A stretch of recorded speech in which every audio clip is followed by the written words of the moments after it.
and inaccessible and what have you.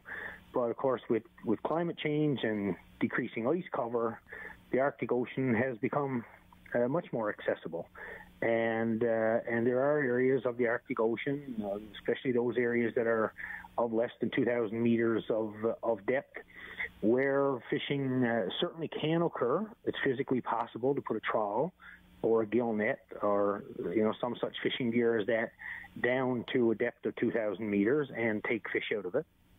And with the decreasing ice cover, there's less problems associated with that. It's not nearly as, not to suggest that it's not hazardous, but it's more manageable than it has been any time in human history.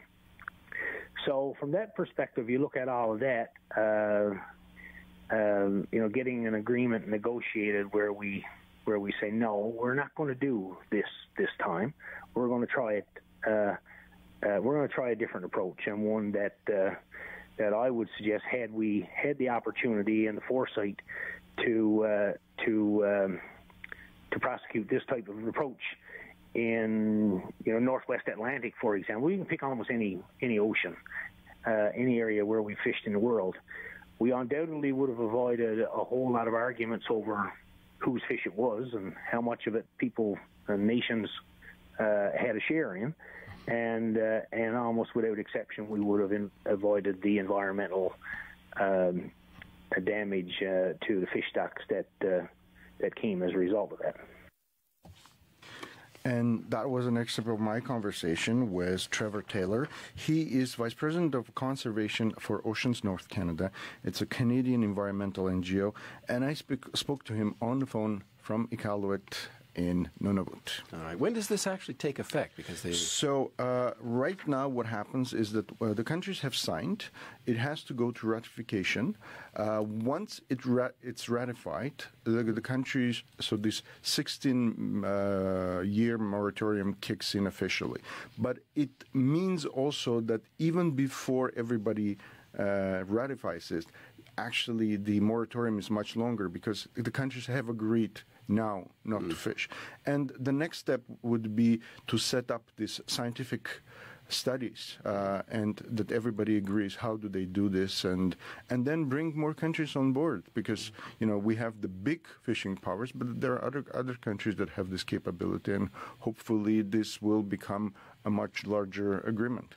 And there has to be some way of monitoring what's going on out there as well. So all these countries have agreed to deploy their resources. So you have countries that have significant satellite technology and stuff like that, like Russia, Canada, the U.S., that have the capability of monitoring this area. And as we say, right now, most of this area is still inaccessible for fishing fleets. So we have this grace period to really study and be prepared once the ice is gone. All right. Coming up next, we'll take a look at some of those wild, sometimes wild, often very strange medical cures that people offer.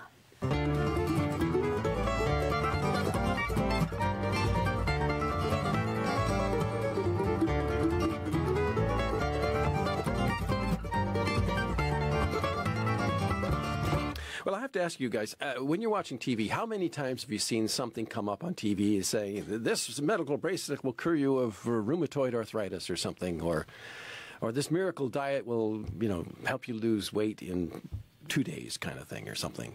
Bracelets.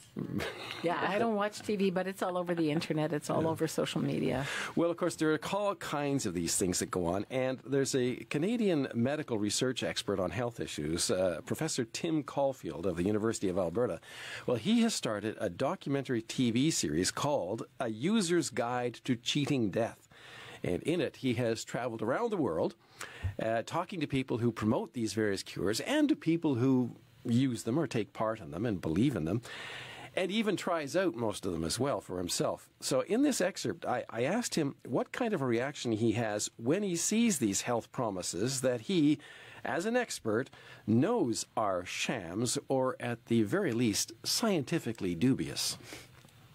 Well, sometimes they're so completely absurd that you can't help but be, frustrated, and also you think it's kind of funny. But one of the reactions is that you can't believe that people are accepting this. But when you spend time with these individuals, one of the big differences of doing a show as opposed to being an academic is you spend a whole day sometimes with these individuals, right? You start to see not necessarily their side of the story, but maybe get a little more insight into what attracts them to it. And sometimes, you can sense that they know the science, right? They know that the science doesn't support them, but they're still getting something out of it. And also, sometimes there's people that are clearly just trying to make money. They're maybe the most frustrating. But, we also look at high-tech stuff. It's not just about alternative therapies, right? We look at, genetic testing and unproven stem cell therapies. So there's a lot of misinformation out there about a lot of different things. Is it a bit scary that some of these are sort of half-truths in a way that do have some sort of basis in actual science but are taken off in a strange direction? Yeah, that's an excellent point, and I think that that's making it more difficult today. For sure, I've called it science exploitation in the past.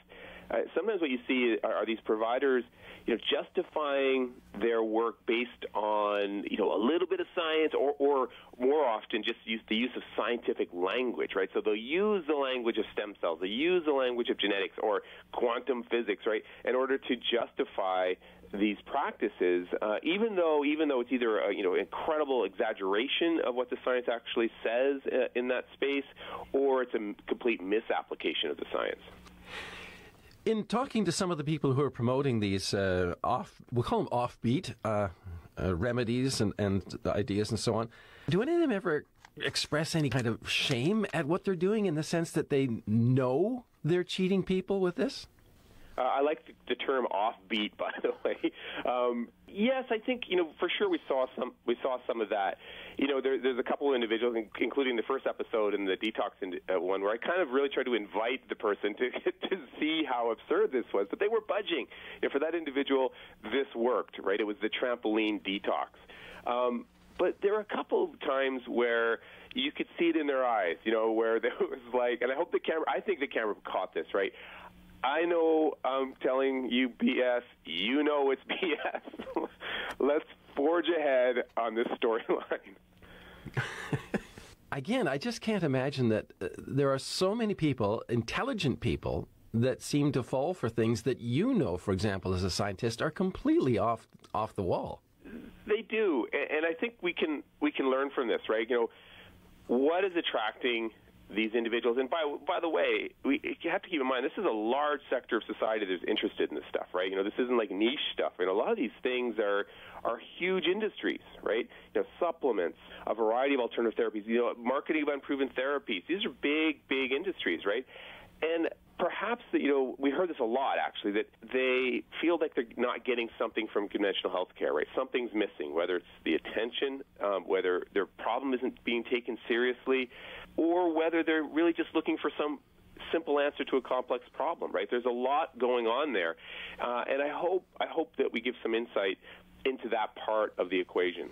And that was part of my conversation with Canadian Professor Tim Caulfield about a new documentary series called A User's Guide to Cheating Death, which is available on Netflix and Vision TV and Sky Vision. Speaking of some of the remedies, herbal stuff and so on, didn't you do a story on herbal remedies that were... Or was it you? Somebody did a story on herbal remedies, and they found out that a lot of the stuff in there. Yes, I did. Wasn't what? Actually, up to a third of products that we consume is not what's advertised. So this could be just something else. It could be other impurities. There's a lot of that kind of fraud. You mean to tell me that my vodka and pepper remedy doesn't work? It's tried and true. I'm willing to try it. I've had a cold for quite a while. Well, there you go. I'm willing to try it as well. So you bring in your remedy, and we will be your guinea pigs to try the vodka and pepper remedy. Yes. Are we talking black pepper or sweet peppers? Black pepper. A pinch of black pepper with a shot of vodka at the onset of your cold is probably the best remedy to stave off the cold. And if you get the cold, you don't care. Yes. Speaking of remedies to take care of certain things, we're going to be talking about cannabis in just a second.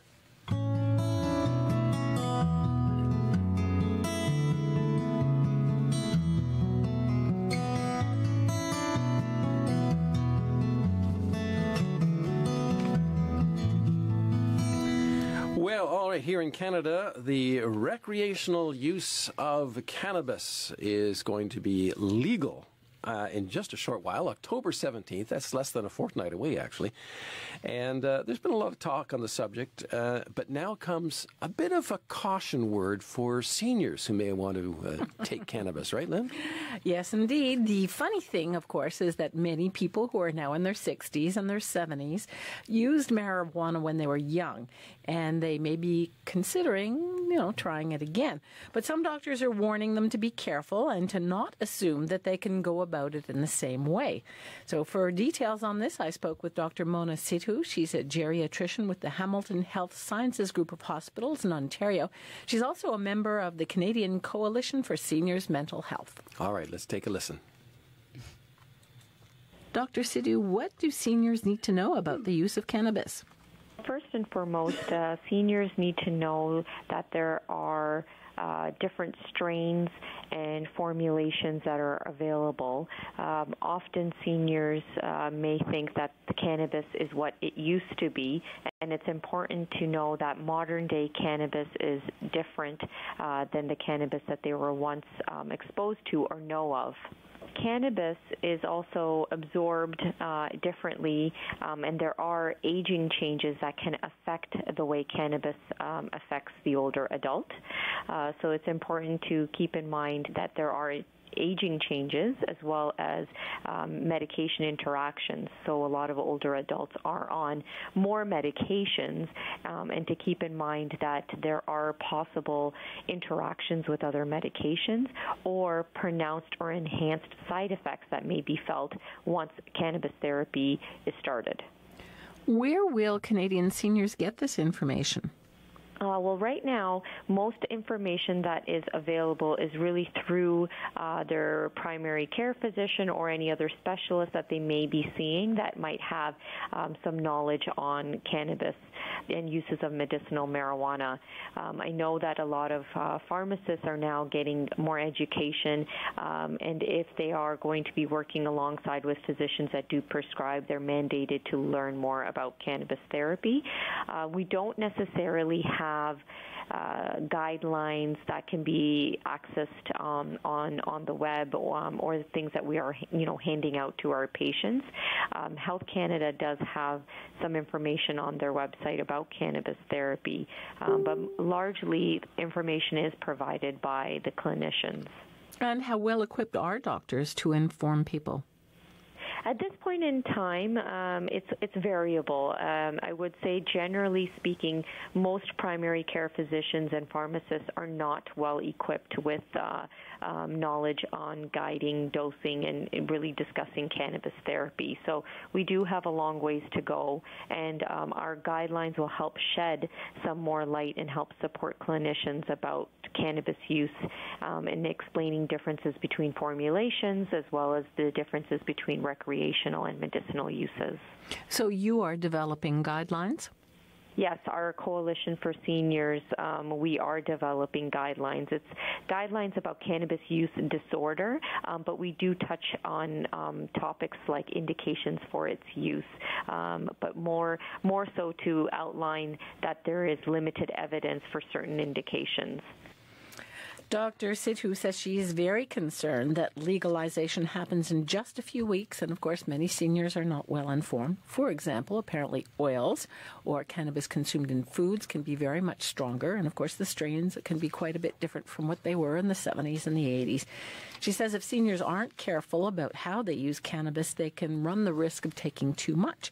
And that can result in higher side effects, which, at first I was giggling about that, but, it could include drowsiness, dizziness, and, of course, falls are a really big risk for seniors. The other thing that I heard is, of course, if people haven't been using it or, not experienced with it, they might take one of these edibles, like whatever, and it takes a while for it to it takes longer to take effect. And so you think, nothing's happening, I'll take some more. Yes. And you end up taking too much, I guess. People get into trouble that way, apparently. Can you overdose on cannabis? Yeah, I mean... Well, people have been in the hospital for it, but whether it long-term physically harms you or not, I'm not quite sure on that. Unless you're young, then it can, have an effect on your brain, on the developing brain. But we don't have that problem because our brains are already ossified, right? fully developed and or damaged, as the case may be. Speaking of edibles, we have with us now Marie-Claude, who is our foodie and sometimes brings in whiskey, which we have highly appreciated. Of course, Levon is going to bring in his recipe of vodka next week. We're going to try that out. Nice. But tell us a bit about what you have for us this time. Yes, well, as you know, I have my food column in the French section. I started again in September. And this week, a friend of mine told me about her childhood memory of food, which is croton. Croton is a spread made from pork fat.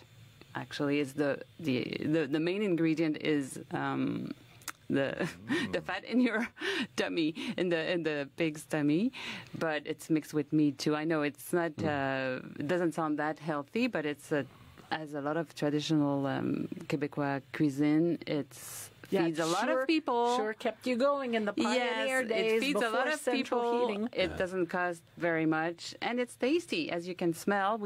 Can you smell the spice of? Yes, I yes, can. that's the allspice, which We'll have to hold the microphone closer to get the smell. Yeah.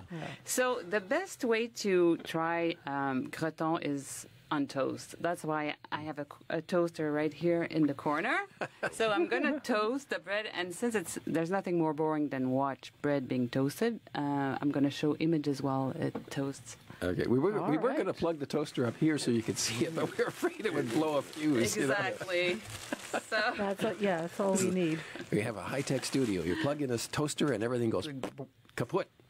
Oh, Marie-Claude, are you good? Was that whole wheat bread you brought? Oh, that's something like that. It's oats. Oh, I think I'm mildly allergic to oats. So I guess you have to remember. Sorry. I guess you have to remember that, a couple of hundred years ago when they were eating this stuff, and there was long before, electricity and central heating and all that kind of stuff. And when people were out working, often, lumberjacks and stuff, they needed that kind of energy and yes, stuff. And also they didn't want to waste anything. They wanted to use everything in the animal. So that fat, actually, this morning in the French show we spoke about trans fat, that are being banned in Canada, and I was kind of worried about, serving croton and stuff, but it's not trans fat. It's saturated fat, and anyways, it's natural fat, so it's not that bad if you don't have it too every often. day. So here, Actually, you need a lot of animal fats. You do, yes, to a certain extent. And a lot of cultures have this. yeah, I'm sure. Do you know personally? Look, I just want to show you here. Because now there's a delay on our screen and what I'm actually showing the people. Soon this is the croton. Okay, here we go. The main ingredients are the onion, and in the middle, the actual fat. And now, why did it keep playing? It's not supposed to play. Anyways, and the allspice. Also, we're going to put some regular meat, which is pork belly. So the whole idea, I was always wondering, how do you make those? Well, you first melt the fat in a pan on top of the stove. And I don't know where to look. There's different things playing on all the screens. But and then once it's melted, you put the meat, which cooks, and you also grind the meat. See, it's melting. Sorry, it's hard for me to look. That's the meat being ground up there. Yeah, that's it. And then, anyways, it cooks for about 2 hours or more. When do you put the onions in? Oh, yeah. You brown the onions in the fat, no? You put the onions with the meat. Once the fat is all melted, then you put the meat in with the onions and the spices, and you cook it very, very slowly for like 2-3 hours even. And I can smell the toast. We better not. Don't burn the toast. We better not burn it because it'll set off the fire alarms. We'll get in trouble. The toast is cooked. Okay, I can tell it's cooked. Could you just? can you believe how long it is to cook? Yeah, well, the thing is, if it starts to burn and get smoke, Okay. If we might get this fire sprinklers on here. that would That would be the first. That would make an exciting show. Here's the croton. Oh, here's the croton. All right. And there's Don't put it in front of Mark. He'll eat it all. no. I put it in the center. Gosh. Okay, I'll get my phone out of the way so we have. So I'm sure you guys have had it a We need lot it. We need in it. like Cabane à Sucre or anywhere when they serve breakfast, right? Actually, I don't think I've ever tried it. No, No. Oh, come on. Really? it's it's My this- grandmother used to make Here, it on have a a wood toast. stove. Oh yeah, Have a toast? she made them on the wood stove, so you knew that it's cooked on top of the. Here we top of go. Ready, the Claude, and stove. toast. You want me to put some carton on there? That would be good, yeah. Okay, so we just spread it on like this, do we? Yes, and it's gonna melt in the hot On the hot milk. toast. Yeah. You like it? This is the actual batch that we cooked, that we made. Really? And if you make rillettes, I don't know if you guys have heard of rillettes, which is kind of the French, equivalent. French version. And that's basically the same thing, except they don't put the allspice. They put like herbs, and the meat that they put isn't grinded. It's like pieces, bigger pieces, but it's basically the same principle. As you say, in a lot of culture, there's a... Can we taste the onions in this? How are we doing? Yvonne? Rillettes don't have onions too. Thanks for reminding me. Oh well, you gotta have onions. Onions are great. This Very is good. really good. Yeah. So this is made with your own loving hands, is it? Yes, exactly. And then you have to stir it a lot so the texture gets really homogeneous. And I We'll would sa- imagine we'll you save can you some. keep How's that? this for. Come on in. You can probably keep this for. a Put the very music long on time. under because it's the time. Yes, but also you can freeze crotons. So that's very There we good. are. We leave it under, and Yeah. then come on in so we can say hi to you, and you can get a little piece of Yeah, but in croton. the old days, the only way you could freeze it was by leaving it outside, where the Yeah. animals wouldn't get it. I mean, they must have had some kind of system. And ladies and Yeah. gentlemen, finally on camera, Chantal. I know you Savard. can. You can. Oh yeah. Well, wait a minute. We need to toast some more bread. On va partager.